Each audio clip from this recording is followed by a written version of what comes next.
We'll play a little catch up here. What's going on?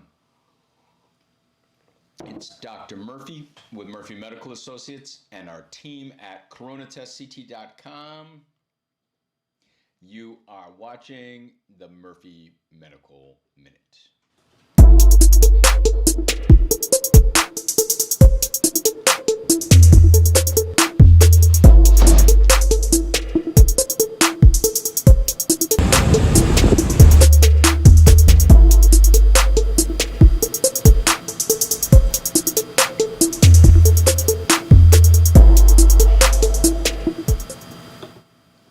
What's going on, guys? Today is February 10th. That's right, February 10th, 2021. I'm here today. I'm going to catch up a couple of minutes in the Murphy Medical Minute to update you, to get you up to speed about a couple of developments that have happened over the last few days. A couple of days ago, I talked about how important these variants are going to be. These variants, right? The variants are coming, and I told you all to chill out. Right, I told you to chill out. We just needed to be smart. Continue with the following things, right? Wash your hands, wear a mask, right? Wear a mask. And the last W, I think I didn't tell you about, windows down, right? Ventilation is one of the most important things that we have here to prevent against infection from the novel coronavirus. Well, we're finding that this virus is wily, and we're seeing new variants evolve all the time. Here's the problem. We're not really effectively screening for all of those variants. We just aren't. We aren't. We are ultimately looking at a situation where we are not properly screening for the genomic variants. So we can't really tell until it's too late. We can't really tell until it's too late. How are we doing? Well, here's a good image for you, right? This is the COVID-19 variant surveillance program. What does that mean? What the heck does that mean? That means every state is screening a certain percentage of their samples, that are positive, right? So you go, you get your swab, and you're positive. Well, that's great. What happens next? Your swab then needs to have a genome sequence, right? It has to have a genome sequence so we can identify which subtype of the COVID virus you have, which variant you have. So what's amazing about this is states like Connecticut, right up here at 0.31%. I'm part of the Connecticut Genomic Surveillance Program. Murphy Medical Associates is actively surveilling variants in the collaboration with Yale University. There are a couple of states here that you'll note have big time sequencing levels, right? Well, big time meaning a couple of percentage points, right? Which is despicable. At Washington, where we had our original COVID outbreak, UW has a robust sequencing program, but only 2% of their variants are being screened. Only 2%, 2.2%. Maine, 2.3%. That's Jackson Laboratories. So anyone in the gene know or the genome knows that Jax Laboratories has robust sequencing capacity. Well, what about Harvard? What about Yale? Connecticut is at 0.3%. That's despicable, right? That's unacceptable. A lot of these states use the big labs like LabCorp and Quest, and they are not doing a significant, adequate genomic surveillance. California, 0.3%. How do we know where our variants are? Wadsworth, which has an amazing public health laboratory, is at 0.56%. We are clearly not genomically surveilling enough. We're just not doing it. We are not getting enough surveillance to identify these variants that I talked with you about. Now, why the heck do the variants matter? Why do the variants matter? Well, one of the big reasons why variants matter is vaccine escape. Well, listen, we have a whole host of different problems here. Vaccine escape is one of the problems. when we look at the efficacy of these vaccines, we know that the UK variant is having some significant stoppage. The vaccines that we have, the Novavax vaccine, the AstraZeneca vaccine, has an 86%, they have 86% and 75% efficacy of stopping infection with the UK variant. Moderna and Pfizer also have great effect. They have great effect at stopping what? Stopping infection? No. Stopping hospitalization, stopping death, right? These are the things that are mattering. They matter first, right? That's our first issue. Unfortunately, we have variants that are escaping vaccination. And we see that with the South Africa variant. Unfortunately, the AstraZeneca vaccine has stopped their trial in South Africa because the South African variant is not effectively getting stopped by the AstraZeneca vaccine. It's just not getting stopped. So they've halted the trial with the AstraZeneca in South Africa.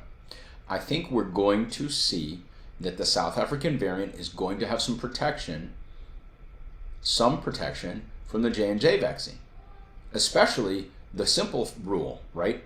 There were no hospitalizations or deaths from the South Africa variant infection if you got the J&J vaccine. If you got the J&J vaccine, congratulations, you are not going to have death from the South Africa variant.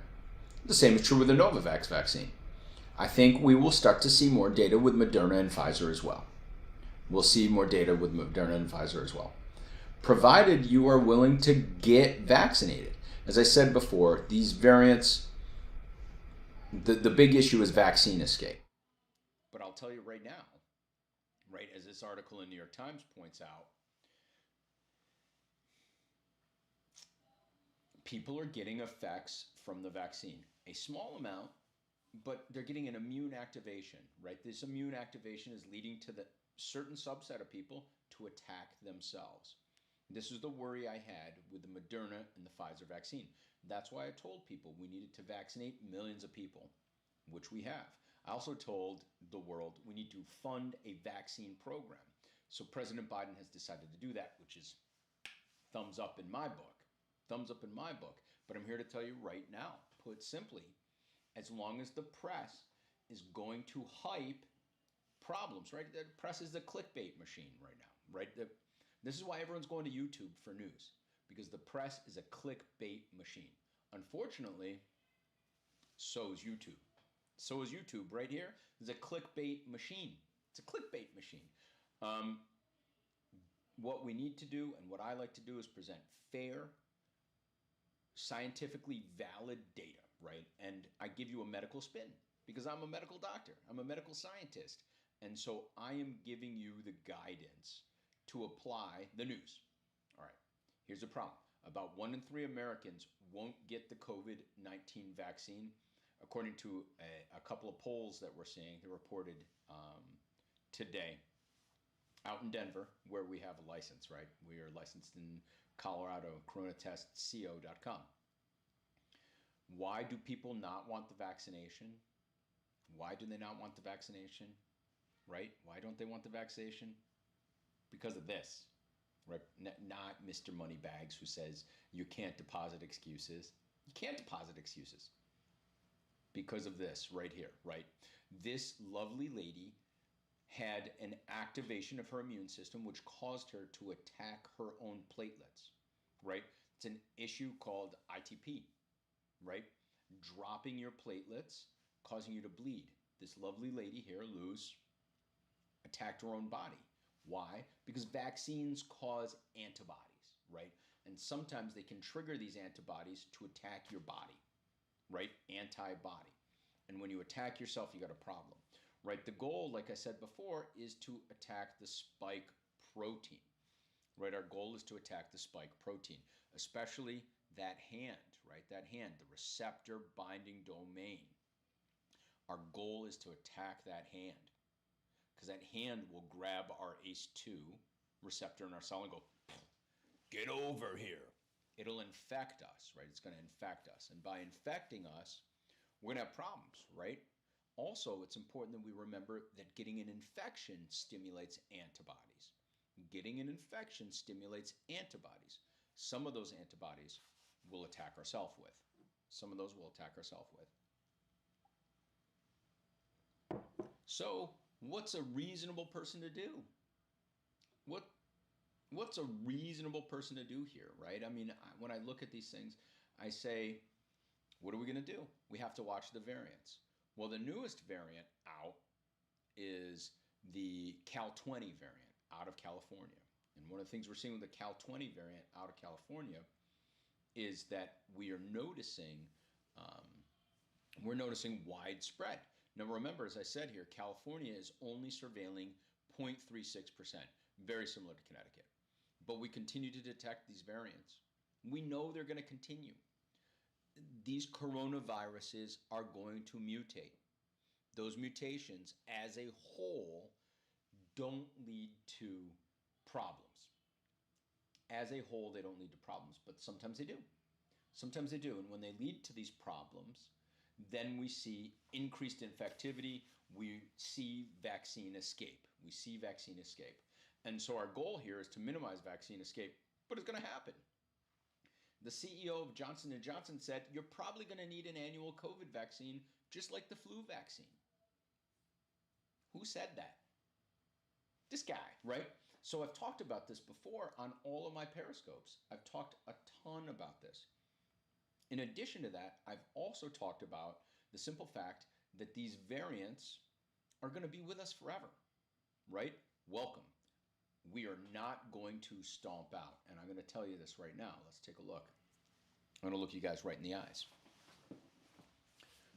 We are not going to stomp out SARS-CoV-2 the way that we have eradicated polio in the United States, the way that we've eradicated tuberculosis in the United States, the way that we have crushed measles, mumps, and rubella in the United States. If we think that is going to happen, we are deluded. The novel coronavirus is an RNA beta coronavirus that's going to mutate all the time. Maybe not as much as influenza, but a significant amount. We had to learn everything about this disease over the last year. Had to learn everything about this virus. We're still learning. We're still learning on the fly.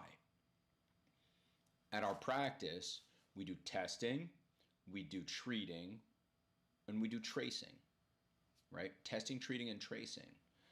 We use blood work, ultrasounds, and now our newest tools with our mobile MRI unit to be able to evaluate your brain for long COVID. Why? Because the body attacks itself. COVID attacks the body. There's a double whammy. You're getting hit multiple ways. And there's no way around it. And so we need to watch these variants and ask the question, will the variants hit us harder? Will they hit us harder? And I think our preliminary answer for the UK variant is yes. I think our preliminary answers for the South African variant is going to be yes as well. It's going to be yes as well. So what are we going to do? We're going to have to watch these variants. We're going to have to track them effectively. We're going to have to really, really focus on being able to, detect them. We're going to have to do a better job of detecting than we currently are doing. We have to do a better job of detecting than we currently are doing, right? And there's no other way around it. There's no other way that we can really get through this or detect effectively. We just can't, right? So the next thing we got to do is we have to continually tell people, hey, get the vaccine. And no, you're not going to be like loose. You're not going to be like loose. Loose is a small percentage of people, and we need to warn everyone about that. We need to watch it and effectively detect it, right? We need to effectively detect it. But you're not going to be like loose, right? And that's the problem. And I don't want to get waxed too poetic about it. But we need to tell everyone they are not going to be like loose, number one. Number Number two, they are not, I repeat, they are not going to regret getting a vaccine, right? You're not going to regret getting these vaccines. But what you will regret is getting COVID, right? Loses a small percentage of those who get vaccine. But the long haulers are 13 to 25% of the people who get infected. 50% of people have symptoms a month in, right? When you get to long COVID, it's 13 to 30% of people have long COVID symptoms, have long COVID, right? So that's legit. Last thing I want to talk to you about right now is I want to talk a little bit about the variants, just briefly for a couple of seconds. Okay, so let's talk a little bit about these variants, right? First one of these variants we talk about is the B117 lineage, right? This is a group of coronaviruses that we found in Britain. They have mutations, right? They have mutations that make them, right? The mutations make them more likely to get infected. And the preliminary data looks like it makes them more likely to make us sicker, right? We found it in the United States. We were the first to detect it in Westchester County. It's been in Canada, it's in Brazil, it's in China, it's in Russia. You can see here B117 has been detected in a ton of states, right? It's been detected in a ton of states. It continues to grow. It continues to grow. In the state of Connecticut, we've had 50 cases. In California and Florida, over 100 cases. The next is the South African variant, right? The South African variant has another mutation above and beyond what the UK variant does called EEK. I like to remember that term, E484K, which helps the virus evade antibodies. Where's that? South Africa, China, UK, Canada, right? We're seeing local transmission and it's growing, right? Where's it found? South Carolina, Virginia, and Maryland so far.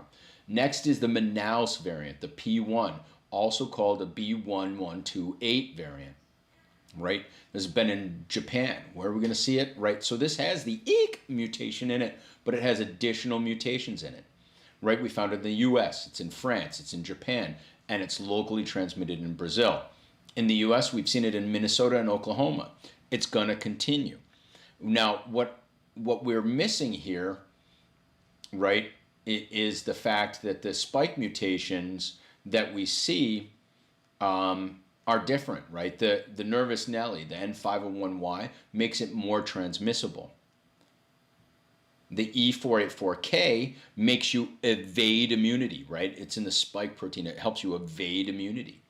And by evading immunity, it means that antibodies may not work for it. The L452R mutation, this is in a new variant, okay? This is in a new variant called Cal20. The L452R mutation is in Los Angeles. It is the Los Angeles variant. It was first observed in Denmark. In fact, this variant was so concerning that it was in the mink population, right? It was in the mink population. And what we found with that is that they slaughtered mink. They totally slaughtered mink, right? And by slaughtering mink, they thought that they were going to escape this variant. But guess what? We're not going to be able to escape variants. Variants just happen. It's a part of the process. The variants happen because the virus mutates. And that virus mutation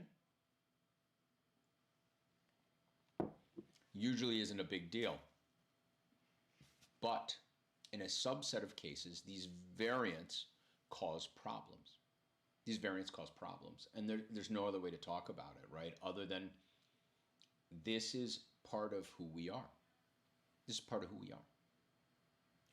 We need to come to acceptance.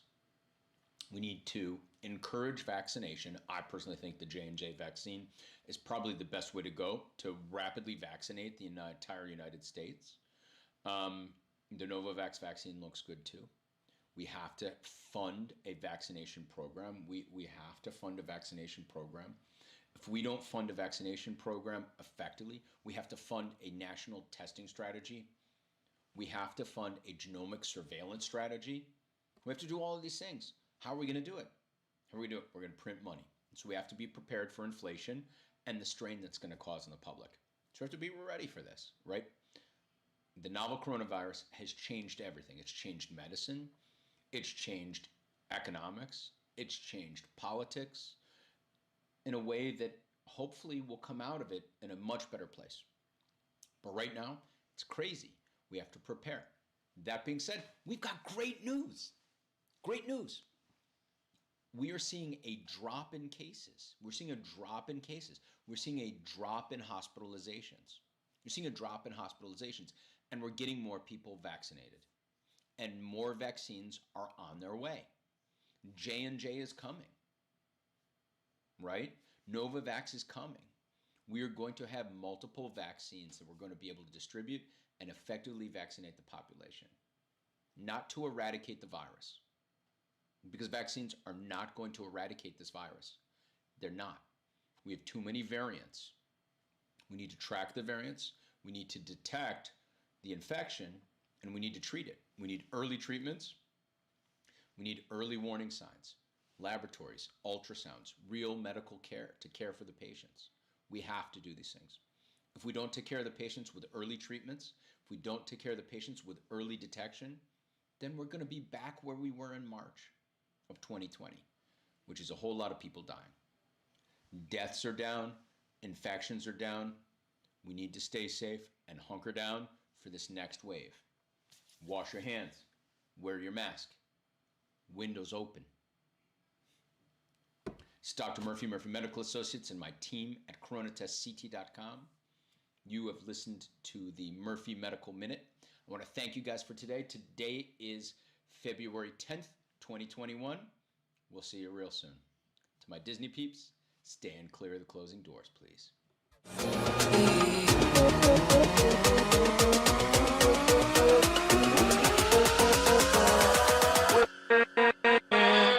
With